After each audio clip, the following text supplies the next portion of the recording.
کیا عمران خان پہ آرٹیکل 6 لگا دیا جائے گا، یعنی سنگین غداری کا کیس بنا دیا جائے گا عمران خان پر، یوں سیاسی طور پر کام تمام کر دیا جائے گا ان کا؟ مگر کیا اب پھانسی کی سزا بھی سنائی جا سکتی ہے عمران خان کو؟ یہ ہے وہ سب سے خطرناک سوال جو D G I S P R کی پریس کانفرنس کے بعد لوگ پوچھ رہے ہیں، کیونکہ گل واقعی جو ود گئی ہے مختاریہ، تبھی تو لوگ جاننا چاہ رہے ہیں کہ اب آگے کیا ہوگا، کیونکہ لڑائی حد سے زیادہ بڑھ چکی ہے۔ اب اس کا انجام کیا ہوگا؟ کون مارے گا مارکا؟ کس کی ہوگی جیت؟ کیونکہ ایک نیام میں دو تلواریں نہیں رہ سکتی۔ تو کیا یہ سمجھا جائے کہ عمران خان کا بدترین وقت واقعی شروع ہو چکا؟ کیا اب باقاعدہ الطاف حسین بن چکے یا بن جائیں گے عمران خان؟ آخر اب ان کا بنے گا کیا؟ اور ہاں، پی ٹی آئی کا کیا ہوگا؟ کیا پی ٹی آئی بھی ایم کیو ایم پاکستان کی طرح اپنے بانی سے علیحدگی اختیار کر لے گی؟ کیا ایم کیو ایم پاکستان اور ایم کیو ایم لنڈن کی طرح اب پی ٹی آئی بھی باضابطہ طور پر دو جماعتوں میں تقسیم ہو جائے گی؟ ایک ہوگی پی ٹی آئی پاکستان اور دوسری پی ٹی آئی اوورسیز۔ اور انتہائی اہم سوال تو یہ بھی ہے نا کہ آخر نون لیگ کی حکومت کیا کرے گی اب؟ کیا وہ پی ٹی آئی پر پابندی لگا دے گی؟ کیا اب عمران خان کے ساتھ ساتھ ان کی جماعت بھی سیاست نہیں کر سکے گی؟ کیا کے پی حکومت بھی ہاتھ سے نکل جائے گی عمران خان کے؟ اور کیا اب بھی صلح ہو سکتی ہے طاقتور حلقوں اور عمران خان کی؟ آئیں جانتے ہیں ان سب اور ان جیسے مزید سوالوں کے جوابات اس ویڈیو میں۔ تو دوستو، 9 مئی کے بعد بھی انتہائی سخت زبان استعمال کی تھی D G I S P R نے عمران خان اور پی ٹی آئی کے خلاف۔ رہے عمران خان تو وہ تو مسلسل ہی کیے جا رہے ہیں سخت ترین زبان کا استعمال، لیکن تب کچھ نہیں ہوا تھا۔ اسی لیے بہت سے تجزیہ کار یہ کہہ رہے ہیں کہ دونوں جانب سے لفظی گولہ باری جاری رہے گی، مگر حالات جوں کے توں رہیں گے۔ بھلے ہی ان کے تجزیے میں وزن ہو، لیکن وہ بھول جاتے ہیں کہ عمران خان اور D G I S P R نے جو زبان استعمال کی ہے، ماضی میں اس کی مثال نہیں ملتی۔ یوں اس سے ایک چیز انتہائی واضح ہے، اور وہ یہ کہ اب حالات پہلے جیسے نہیں رہ سکتے۔ جی ہاں، چاہ کے بھی نہیں رہ سکتے۔ یہ نہیں ہو سکتا کہ ایک طرف سے عمران خان انتہائی سخت زبان استعمال کریں ٹویٹ میں اور دوسری جانب D G I S P R ایسی ہی پریس کانفرنس کرے، کیونکہ اگر ایسا ہوتا رہا تو لوگ کہیں گے کہ یہ نورا کشتی ہے، نورا کشتی۔ ویسے بھی اب لڑائی اس نہج پر پہنچ چکی ہے کہ دونوں میں سے کسی ایک فریق کی جیت ہوگی اور ایک کی ہوگی ہار، کیونکہ نتیجہ آنا انتہائی ضروری ہے اس لڑائی کا۔ وہ ایسے کہ اس سے زیادہ گولہ باری اور کیا کریں گے دونوں فریق ایک دوسرے پر، مگر نتیجہ صلح کی شکل میں بھی تو آ سکتا ہے نا، کیونکہ جب لڑائی اپنی انتہا کو پہنچ جائے تو عام طور پر صلح بھی ہو جاتی ہے۔ جی ہاں دوستو، یہ انتہائی اہم بات ہے اور زیادہ تر لوگ اس پہ بات ہی نہیں کر رہے، وہ صلح کے آپشن کو ماننے کو تیار ہی نہیں۔ حالانکہ سیاست میں کچھ بھی ناممکن نہیں ہوتا۔ یوں نتیجہ یہ نکل رہا ہے کہ حالات جوں کے توں نہیں رہیں گے، یا تو اب کوئی ایک فریق جیت جائے گا یہ لڑائی یا پھر دونوں ہی صلح کر لیں گے۔ ویسے دونوں شیر و شکر بھی ہو سکتے ہیں، لیکن پہلے آپشن کی کر لیتے ہیں۔ دیکھیں، وفاقی حکومت بالکل آرٹیکل 6 لگا سکتی ہے عمران خان کے خلاف، لیکن کیا آئینی طور پر عمران خان پہ آرٹیکل 6 لگ بھی سکتا ہے یا نہیں؟ یہ بھی تو ایک سوال ہے نا، کیونکہ صرف آرٹیکل 6 لگانا ہی کافی نہیں ہوتا، بلکہ الزام بھی ثابت کرنا ہوتا ہے، اور شاید عمران خان پر آئین توڑنے کا الزام ثابت کرنا بہت مشکل ہوگا۔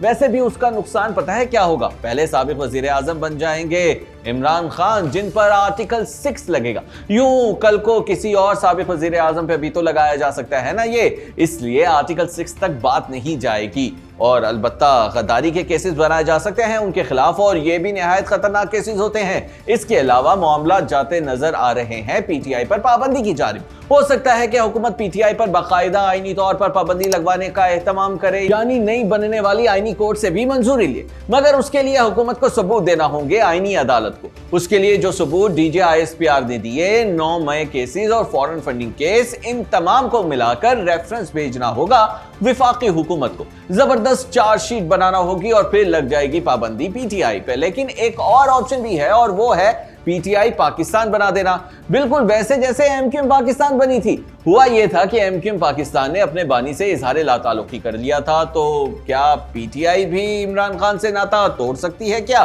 اگرچہ یہ ہے بہت مشکل، لیکن ناممکن نہیں، کیونکہ مار کے آگے بھوت بھی ناچے۔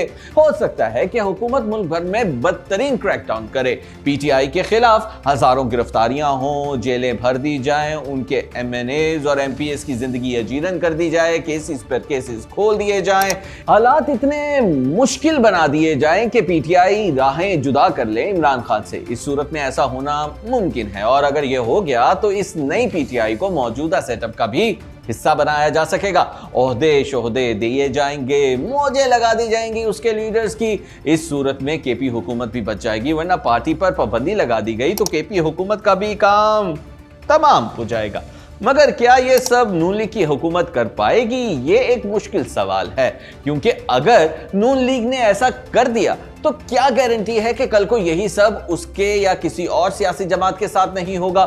تنقید الگ سے ہوگی نون لیگ پر کہ اس نے اپنے سب سے بڑے سیاسی حریف کی سیاست کا خاتمہ طاقت کے ذریعے کر دیا، اب سب سے بڑی مخالف جماعت پر پابندی ہی لگا دی، یا اسے اس کے بانی سے الگ کر دیا۔ پی ٹی آئی سے ڈر جانے اور اس کے خلاف پولیٹیکل وکٹمائزیشن کے الزامات الگ سے لگیں گے، کیونکہ عمران خان یا ان کی پارٹی کے خلاف جو بھی ہوگا وہ ہوگا نون لیگ کی سرکار کے ہاتھوں ہی۔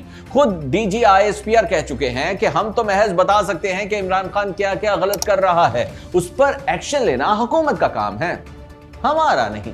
اس لیے نون لیگ اور اس کی حکومت پہ بھی مشکل وقت ہے یہ، اور اگر وہ ایسا نہیں کرتی تو پھر شاید حکومت بھی گئی نون لیگ کی۔ اور اب اس سوال کا جواب کہ کیا اسٹیبلشمنٹ اور عمران خان کی صلح ہو سکتی ہے، تو جواب ہے جی ہاں، بالکل ہو سکتی ہے، مگر کیسے؟ پہلی بات یہ ہے کہ عمران خان فوج مخالف بیانیاں بنانا چھوڑ دیں، توبہ طائب ہو جائیں، وہ خاموش ہو جائے ان کا ٹویٹر۔ لیکن جب ملاقات ہی نہیں کروائی جائے گی ان کی کسی بھی شخص سے، تو پھر کیسے ان کے ٹویٹر پہ بیان آئے گا؟ ان کا ٹویٹر تو خود بخود خاموش ہو جائے گا۔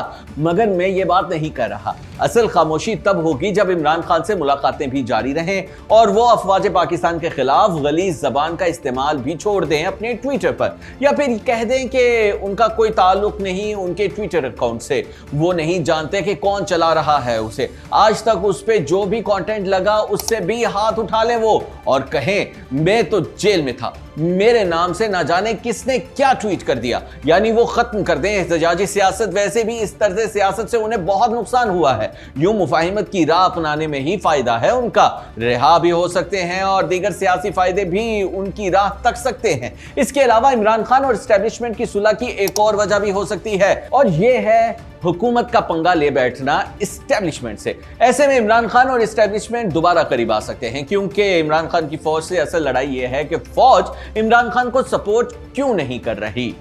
فوج انہیں جیل سے نکالے اور وزیر اعظم بنا دے۔ چلیں، جیل سے نکالنے والی خواہش تو شاید درست ہو سکتی ہے، مگر جیل سے سیدھا وزیر اعظم ہاؤس تک پہنچا دینے کی خواہش بہت بڑی ہے، اور فوج یہ کرنے کو تیار نہیں۔ ایسے میں اگر حکومت سے مسئلہ پڑ جائے اسٹیبلشمنٹ کا، تو عمران خان کہیں گے آپ بس مجھ کو باہر نکلوا دیں اور کچھ نہیں چاہیے، کیونکہ حکومت سے میں خود ہی نمٹ لوں گا۔ تو جناب، اس طرح بھی ہو سکتی ہے صلح۔ تیسری وجہ صلح کی یہ ہو سکتی ہے کہ اسٹیبلشمنٹ اور عمران خان کے قریبی لوگ ان کی صلح کرا دیں۔ خیر، اب آپ کامنٹ کر کے بتائیں کہ کیا صلح ہو جائے گی، یا پھر عمران خان پر مزید سختیاں شروع ہو جائیں گی اور پابندیاں لگ جائیں گی؟ اور ہاں، ویڈیو کو لائک کیجئے، شیئر کرنا مت بھولیے۔